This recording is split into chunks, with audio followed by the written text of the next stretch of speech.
مجوران جو شبد ہے یہ بہت کمال کا شبد ہے. اس میں یہ ہے کہ لوگ جو ہیں حجاز میں ہم لوگ سوچتے ہیں کہ حج کرنے جاتے ہیں, آف کورس حج کرنے جاتے ہیں, پر جب وہ کرتے ہیں 16ویں شتابدی میں خاص کر کے, اور کیا کرتے ہیں, they travel, they look at the land, they become one with the land. وہاں کمال کی چیزیں ہوتی تھی. دیکھیے وہاں پر انہوں نے کیا کیا دیکھا جس کا آپ نے ذکر بھی کیا کہ وہاں جاتے ہیں جہاں رسول اللہ صلی اللہ علیہ وسلم پہلی مرتبہ رکے مدینے کے باہر, جہاں باغ میں ان کی اپنی کھجیاں, اپنے وہ ڈیٹ پامز وغیرہ, جہاں انہوں نے اپنے ہاتھوں سے چھوٹی چھوٹی مساجد بنائی, وہ ان جگہوں میں جاتی ہیں. وہ جا کے وہاں پر وہ کنویں دیکھتی ہیں جو انہوں نے خود کھودے, جہاں سے پانی نکلا.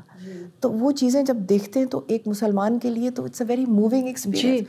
پھر اس کے بعد بی بی فاطمہ تو زہرا کے مزار پہ جاتی ہیں, وہ دیکھتی ہیں وہاں پر ان کا مزار. پھر بی بی خدیجہ کے جاتی ہیں, وہ دیکھتی ہیں ان کا گھر جو چھوٹا, وہ دیکھتی ہیں کس غربت میں ان کا گزارا ہوا اور کتنے عظیم لوگ تھے. تو that must have felt something to them and freeing to them کہ جتنا آپ دیں اتنا ہی آپ کو ملتا ہے, کھلیں گے, اتنا ہی آپ. یہی فریڈم ہے, یہی freedom. So this is the story that to give rather than to receive. But of course it leads to a political scandal. Of course. Right? Of course. So جب یہ نکلتے ہیں, and here is women exerting their own power. Exactly. وہ خود اپنے فیصلے کر رہی ہیں. جی. وہ شاہ مراد کو بھی اور اکبر بادشاہ کو بھی کہہ رہی ہیں دونوں کے ساتھ, دونوں کے ساتھ بالکل صحیح. انہوں نے اڈا لگایا ہوا اور وہ کہہ رہی ہیں کہ نہیں ہم نے یہاں سے نہیں ہلنا. جی.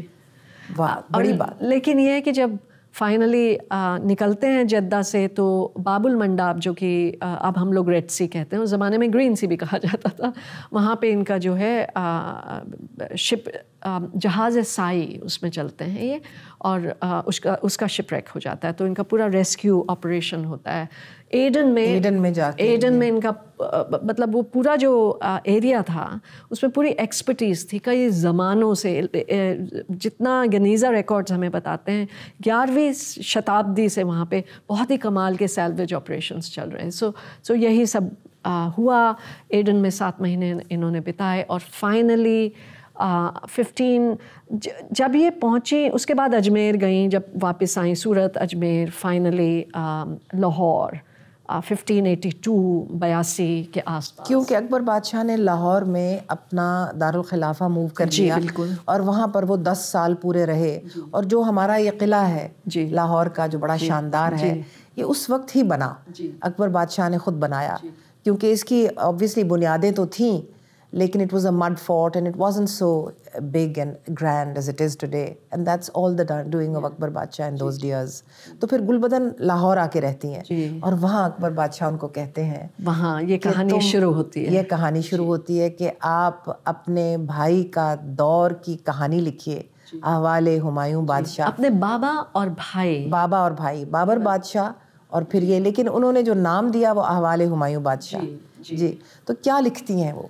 تو یہی سب چیزیں جو ہم ذکر کر رہے ہیں, حجاز کی کہانی کا نہیں پر باقی سب شروع سے. خانزادہ بیگم, کیا ان کی زندگی تھی کابل میں, کس طرح وہ جب بچی تھی خیبر پاس سے ہوتی ہوئی پہلے کاروان میں آئیں, آگرہ میں کیا ہوا, جب بابر ملتے ہیں تب کیسا تھا. بہت ان کو بابر سے اپنے باپ سے بہت محبت تھی. بابا پادشاہ بابا, کتنے طریقوں سے وہ ان کو بلاتی تھیں, اور بہت ہی ان کی فیلنگز محسوس ہوتی ہیں جب وہ گزر جاتے ہیں. اس کے بعد جب ماں گزر جاتی ہیں, پھر یہ جو بٹوارا ہوتا ہے وہ کابل میں آتی ہیں, ہمایوں جو ہیں ایران میں جاتے ہیں, یہ سب چیزیں ہوتی ہیں. تو مینیوسکرپٹ جو ہے 83ویں فولیو پہ مڈ سینٹنس جو ہے ٹوٹ جاتی ہے. تو مجھے یہ چیز جو ہے بہت ہی, یہ میری واقعی میں ذہنی مشکل تھی. یہ کسی نے مٹا تو نہیں دیا ان کا سارا حجازی سفر؟ یہ بالکل میرا انداز یہی ہے کہ مٹایا ہے. اور وہ یہ ہے کہ جب اکبر انہیں کہتے ہیں کہ آپ اپنے باپ اور ہمارے خاندان کے بارے میں لکھیے, وہ کیا چاہ رہے ہوں گے گیون دا ہول ہسٹری. وہ چاہتے ہوں گے, اور یہ جائز بھی ہے ان کے پوائنٹ آف ویو سے, کہ بھائی ہمارے خاندان کے جو لوگ ہیں کتنے کمال کی چیزیں انہوں نے کی, کس طرح یہ دیکھیے یہ جو ڈائنیسٹی ہے جس میں کوہ نور ہے, یہ ہے وہ ہے, وہ یہ سب نہیں چاہتے ہوں گے.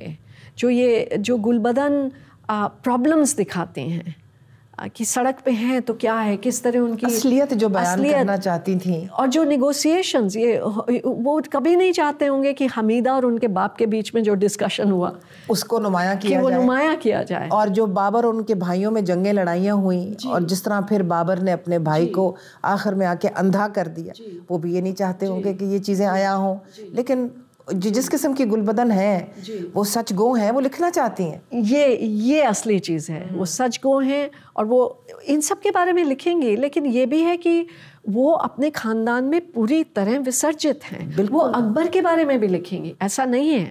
And as part of that she would write about the Hijaz because it meant so much to Akbar as much as it meant to her. And that experience. So اب یہ کئی historians of the book ہیں جو لکھتے ہیں. اکبر کی بھی اپنی بھی sensorial tendencies ہیں. after all بدایونی جب لکھتے ہیں منتخب التواریخ, وہ چھپ کے لکھتے ہیں کیونکہ گھبراتے ہیں کہ وہ کیا کہیں گے اکبر جو بھی لکھیں گے. تو جب اکبر گزر جاتے ہیں اس کے بعد ہی ہم کو یہ بدایونی کی جو ہے کرونیکلز ملتی ہے. تو یہ ٹینڈنسیز ہیں. دو لوگ ہیں جو کہ اکبر کے محضر کے بارے میں خوش نہیں ہیں. ان کو قاضی ہیں دو, ان کو مکہ مدینہ بھیج دیا جاتا ہے. سو یہ سب اگر آپ سینسوریل ٹینڈنسیز دیکھیں, اور سب سے امپورٹنٹ بات یہ کہ جو شاہی ایٹلیئر تھا, جب بھی کوئی مینیوسکرپٹ لکھی جاتی تھی یا کوئی تصویر بنائی جاتی تھی, اب جیسے باعزید بیات ہیں وہ بھی لکھ رہے ہیں اس سمے, جوہر ہیں. ہاں, جوہر وہ جنہوں نے ہمایوں کو اپنی مشق پہ اٹھا کے اور دریا سے پار کروایا تھا جب وہ جنگ ہارے شیر شاہ سوری سے, ان کی جان بچائی. پھر ہمایوں نے ان کو 2 دن تخت پہ بھی بٹھایا. تو جوہر پھر ساتھ چلے اس خاندان کے, انہوں نے بھی تاریخ لکھی. تو ان کی ان سب کی تاریخوں کی 1 سے زیادہ کاپی ہے. تو گلبدن کی کیوں نہیں ہے؟ بس وہ سننا نہیں چاہتے تھے نا. اور ایک عورت کی آزاد تحریر وہ برداشت نہیں کر پائے. میرا اپنا اندازہ یہ ہے آپ کی کتابیں پڑھ کے. جی, میرا بھی یہی اندازہ ہے. دیکھیے نا پھر, so it's a subversive tendency which the great Mughal was trying to suppress. Gulbadan کے بعد ہم چلتے ہیں اکبر بادشاہ کا جب اختتام ہوتا ہے, ان کی 1506 میں ان کی رحلت ہوتی ہے. اس کے بعد ان کے بیٹے جہانگیر مغل بادشاہ بنتے ہیں.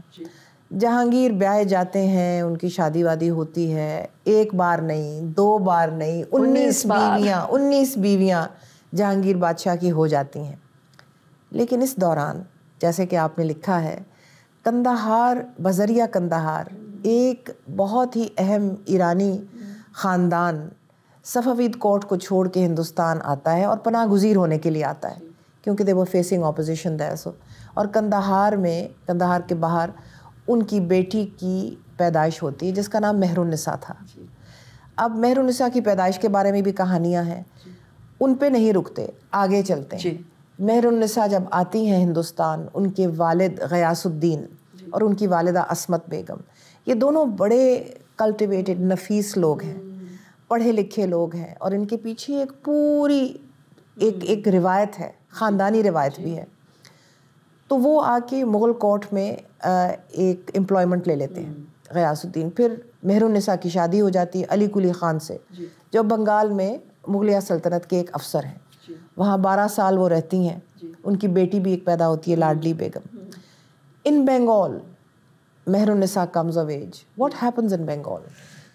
سو یہ جو شادی کا سلسلہ ہے, یہ جیسے کہ نور جہاں کا تو پورا